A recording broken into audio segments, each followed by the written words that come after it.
नमस्कार दोस्तों, Byju's exam prep IAS Hindi में आप सभी का स्वागत है। आज हम आपके सामने 20 मार्च 2022 के दैनिक क्विज प्रस्तुत कर रहे हैं, जिसमें द हिंदू समाचार पत्र से संबंधित प्रमुख आलेखों के आधार पर प्रारंभिक परीक्षा के प्रश्न आपको दिए जाते हैं। इसी के साथ साथ विगत वर्ष में यूपीएससी के द्वारा पूछे गए प्रश्न आपको प्रैक्टिस के लिए दिए जाते हैं और अंतिम भाग में आज के तथ्य की हम चर्चा करते हैं। आज के अपने पहले प्रश्न को हम देखते हैं।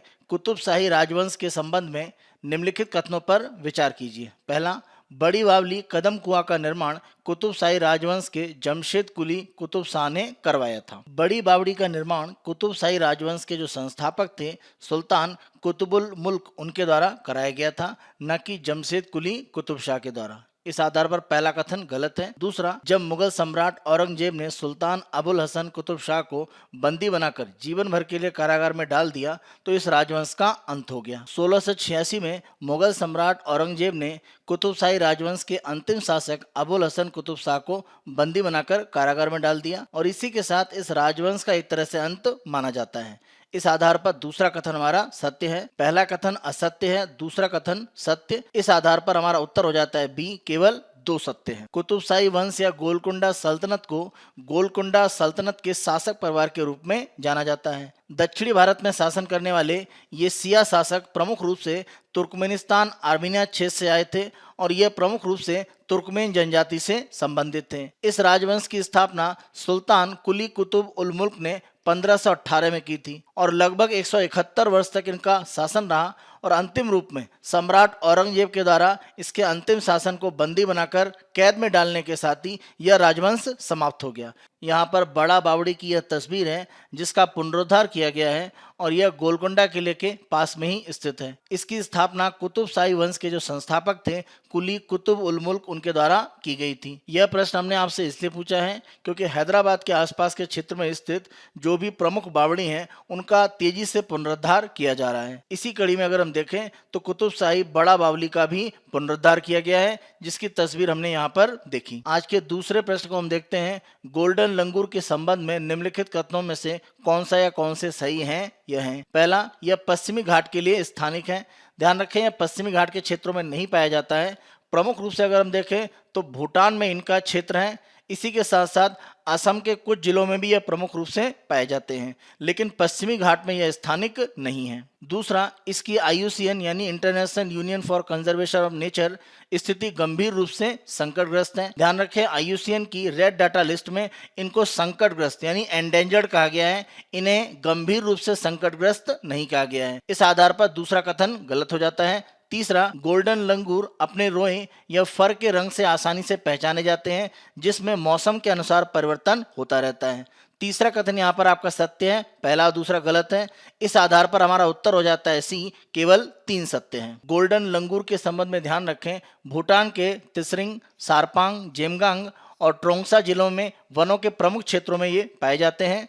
भारत में अगर हम इस प्रजाति की बात करें तो यह खंडित और पृथक आबादी के क्षेत्रों में जगह जगह पाए जाते हैं और प्रमुख रूप से असम के चिरांग, कोकराझार, धुबरी और बोंगाई गांव जिले में वितरित हैं। International union for conservation of nature की रेड डाटा लिस्ट में इनको एंडेंजर्ड यानी संकटग्रस्त प्रजाति के रूप में बताया गया है। गोल्डन लंगूर के संदर्भ में हमने प्रश्न आपसे इसलिए पूछा है क्योंकि एक रिपोर्ट प्रकाशित हुई है जिसके माध्यम से इनकी आबादी में तेजी से गिरावट हुई है और इसका बड़ा कारण यह है कि जिन क्षेत्रों में ये पाए जाते हैं वहां पर उन जंगलों को काटकर उसका उपयोग अन्य क्षेत्रों के लिए किया जा रहा है, तो जो भी इनके निवास स्थान है उनमें कमी हुई है। इस कारण से प्रमुख रूप से इनकी आबादी घटी है। आज के अपने तीसरे प्रश्न को देखते हैं। भारत में आधुनिक शिक्षा की दिशा में पहला ठोस कदम निम्नलिखित में से किसके द्वारा लिया गया था? ब्रिटिश समय में अगर हम आधुनिक शिक्षा में पहला प्रमुख कदम मानते हैं तो 1813 में चार्टर अधिनियम के माध्यम से, जहां पर ब्रिटिश सरकार के लिए भारत में शिक्षा को बढ़ावा देने के लिए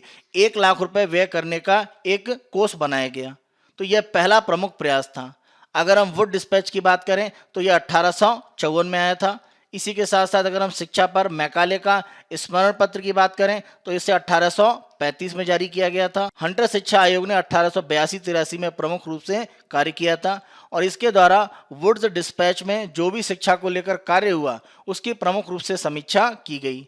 इस आधार पर अगर हम देखें तो भारत में आधुनिक शिक्षा की दिशा में पहला ठोस कदम 1813 का चार्टर अधिनियम माना जाता है। इस आधार पर हमारा उत्तर है ई। यह प्रश्न हमने यहाँ पर इसलिए पूछा है क्योंकि उपराष्ट्रपति एम वेंकैया नायडू के द्वारा भारत में शिक्षा के भारतीयकरण करने के लिए जोर दिया गया है और जिस तरह मैकाले के द्वारा अंग्रेजी भाषा को आगे बढ़ाने का प्रमुख रूप से प्रयास किया गया शिक्षा में, उससे भारत की जो परंपरागत शिक्षा की स्थितियां हैं उनमें एक तरह से गिरावट आई और जो भी क्षेत्रीय भाषाएं हैं वहां पर उतना विकास नहीं हो पाया। इस कमी को दूर करने के लिए वर्तमान में जो नई शिक्षा नीति है उसमें भारतीय शिक्षा के भारतीयकरण करने की स्थितियों को मजबूत किया जा रहा है। आज के चौथे प्रश्न को हम देखते हैं, निम्नलिखित युग्मों में से कौन सा या कौन से सुमेलित हैं या हैं। पहले कॉलम में दर्रे का नाम है और दूसरे कॉलम में क्षेत्र दिया गया है जहां पर यह स्थित है। जोजिला दर्रा महान हिमालय पर्वत श्रृंखला में स्थित है।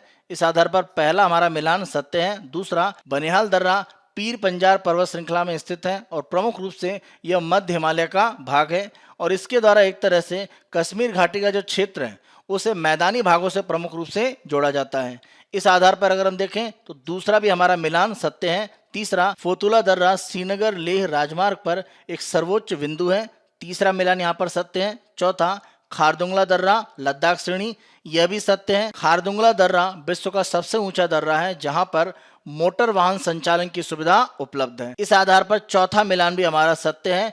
चारों मिलान सत्य हैं, इसीलिए उत्तर हो जाता है डी। 1, 2, 3, 4 चारों सत्य हैं। यह प्रश्न हमने आपसे इसलिए पूछा है क्योंकि लगभग 2 माह तक बर्फबारीकरण बंद रहने के बाद श्रीनगर लेह हाईवे का जो भाग है उसको प्रारंभ कर दिया गया है। अगर आप तस्वीर देखें तो जोजिला दर्रे से श्रीनगर लेह राजमार्ग का जो परिवहन है वो चलते हुए स्थिति में दिखाई पड़ रहा है। तो ये लगभग 2 माह तक बंद रहने के बाद पुनः प्रारंभ कर दिया गया है। भारत के लिए सामरिक रूप से श्रीनगर लेह हाईवे काफी महत्वपूर्ण माना जाता है। दैनिक कुछ के अपने दूसरे भाग में हम यूपीएससी के द्वारा विगत वर्षों में प्रारंभिक परीक्षा में पूछे गए प्रश्न आपको प्रैक्टिस के लिए देते हैं। आज 2021 में यूपीएससी की प्रारंभिक परीक्षा में पूछे गए प्रश्न को हम दे रहे हैं। प्रश्न को देखते हैं। सड़क प्रकाश व्यवस्था के संदर्भ में सोडियम बत्तियां एलईडी बत्तियों से किस प्रकार भिन्न हैं। पहला, सोडियम बत्तियां प्रकाश को 360 डिग्री में उत्पन्न करती हैं, लेकिन एलईडी बत्तियों में ऐसा नहीं होता है। सोडियम बत्तियों में 360 डिग्री प्रकाश उत्पन्न होने का मतलब है कि प्रकाश एक तरह से चारों तरफ उत्पन्न होता है, जबकि अगर हम एलईडी की बात करें तो सामान्यतः 180 डिग्री पर एक तरह से यह उत्पन्न होता है। तो इस रूप में जो प्रकाश है उसका जिस जगह पर उपयोग होना है वो ज़्यादा अच्छे से किया जा सकता है। एलईडी लाइट्स में सोडियम लाइट्स की तुलना में यह एक महत्वपूर्ण लाभ है। पहला कथन यहाँ पर सत्य है। दूसरा, सड़क की बत्तियों के रूप में एलईडी बत्तियों की तुलना में सोडियम बत्तियों की उपयोगिता अवधि अधिक होती है। सोडियम लाइट के लिए अगर हम उपयोगिता अवधि की बात करें तो यह लगभग 24,000 से 25,000 घंटे तक माना जाता है, लेकिन अगर हम एलईडी लाइट्स की बात करें तो ये 24-25 हजार घंटे से लेकर 2 लाख घंटे तक हो सकता है। इस आधार पर अगर हम देखें तो एलईडी लाइट्स में उपयोगिता अवधि ज़्यादा होती है तुलनात्मक रूप में सोडियम लाइट्स के। तीसरा कथन, सोडियम बत्ती के दृश्य प्रकाश का स्पेक्ट्रम लगभग एक वर्णी मोनोक्रोमेटिक होता है, जबकि एलईडी बत्तियां सड़क प्रकाश व्यवस्था में सार्थक वर्ण सुविधाएं कलर एडवांटेज प्रदान करती हैं। सोडियम लाइट में अगर हम प्रमुख रूप से देखें तो लगभग पीले कलर का एक प्रकाश यहाँ पर प्रमुख रूप से आता है।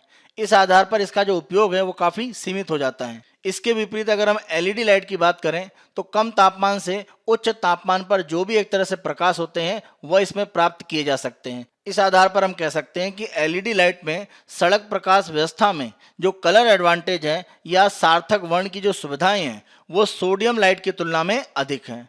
इस आधार पर तीसरा कथन हमारा सत्य है। पहला और तीसरा कथन सत्य है, इसलिए हमारा उत्तर हो जाता है सी। केवल 1 और 3 सत्य है। दैनिक क्विज के अपने तीसरे भाग में हम आज के तथ्य की चर्चा करेंगे, जहां पर आज हम विश्व प्रसन्नता रिपोर्ट के संबंध में प्रमुख रूप से चर्चा करेंगे।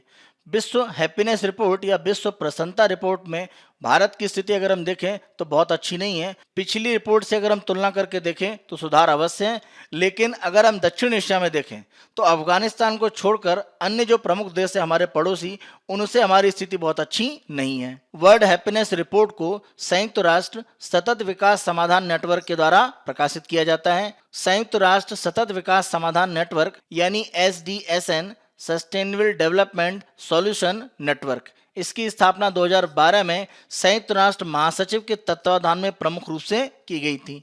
इसका प्रमुख रूप से उद्देश्य क्या था? इसका उद्देश्य सतत विकास के लिए जो व्यवहारिक समाधान है उनको बढ़ावा देना और इसके लिए वैश्विक स्तर पर जो भी वैज्ञानिक और तकनीकी विशेषज्ञता है उसको एक तरह से जुटाना और सभी देश उसका उपयोग कर सकें, जिस आधार पर भविष्य में जो हमारे 17 सतत विकास लक्ष्य हैं जो 2030 तक हमें प्राप्त करने हैं, उन्हें प्राप्त करने की दिशा में हम सही रूप में आगे बढ़ पाएं। इसी के साथ साथ पेरिस जलवायु समझौते के अनुसार जो भी जलवायु परिवर्तन को नियंत्रित करने के लिए हमें उपाय करने हैं, उस दिशा में भी प्रमुख रूप से हम आगे बढ़ सकें। इन कार्यों के लिए प्रमुख रूप से संयुक्त राष्ट्र सतत विकास समाधान नेटवर्क के द्वारा कार्य किया जाता है। वर्ल्ड हैप्पीनेस रिपोर्ट या विश्व प्रसन्नता रिपोर्ट दो प्रमुख विचारों पर आधारित है। पहला अगर हम विचार देखें तो जीवन में खुशी या एक तरह से जीवन का जो मूल्यांकन है वह एक तरह से अलग अलग लोगों की जो राय है उसके आधार पर किया जाता है।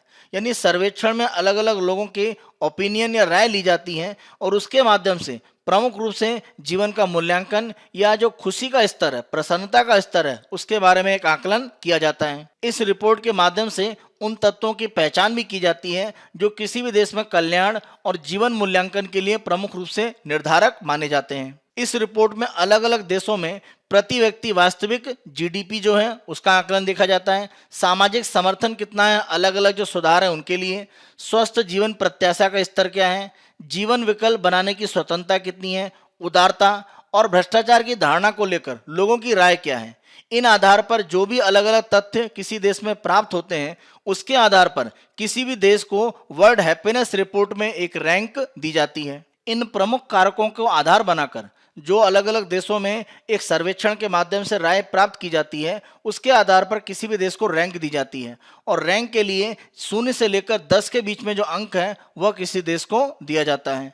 अगर हम 2022 की रिपोर्ट की बात करें, इसमें 146 देशों को स्थान दिया गया है। इस रिपोर्ट में अगर हम टॉप 10 देशों की बात करें तो पहले स्थान पर फिनलैंड, दूसरे पर डेनमार्क, तीसरे पर आइसलैंड। आप ध्यान रखें, फिनलैंड लगातार 5वीं बार इस रिपोर्ट में पहले स्थान पर आया है। इसी के साथ साथ टॉप 10 में अन्य देश हैं। चौथे स्थान पर स्विट्जरलैंड, 5वें पर नीदरलैंड्स, 6वें पर लग्जमबर्ग, 7वें पर स्वीडन, 8वें पर नॉर्वे, 9वें पर इजराइल, 10वें पर न्यूजीलैंड। यहाँ पर अगर हम देखें तो फिनलैंड, डेनमार्क, नीदरलैंड और स्वीडन टॉप 10 में ऐसे देश हैं जिन्होंने पिछले साल के अपनी रैंक को बनाकर रखा है, उसमें कोई परिवर्तन नहीं हुआ है।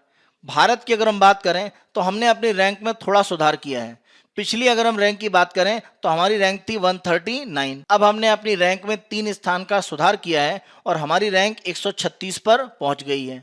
लेकिन यहाँ पर हम ध्यान रखें कि दक्षिण एशिया में केवल अफगानिस्तान ऐसा देश है जिससे एक तरह से हम आगे हैं, अन्यथा हमारे दक्षिण एशिया के जितने भी पड़ोसी देश हैं उन सभी से हम पीछे हैं।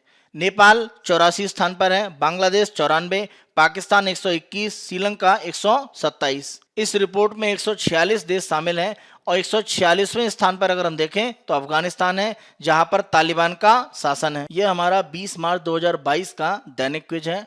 आने वाले दिनों में अन्य दिनों के दैनिक क्विज हम आपको इसी तरह से उपलब्ध कराते रहेंगे। Byju's exam prep IAS Hindi को आप बहुत अधिक पसंद कर रहे हैं। अधिक से अधिक संख्या में लाइक, शेयर और सब्सक्राइब करना ना भूलें। धन्यवाद।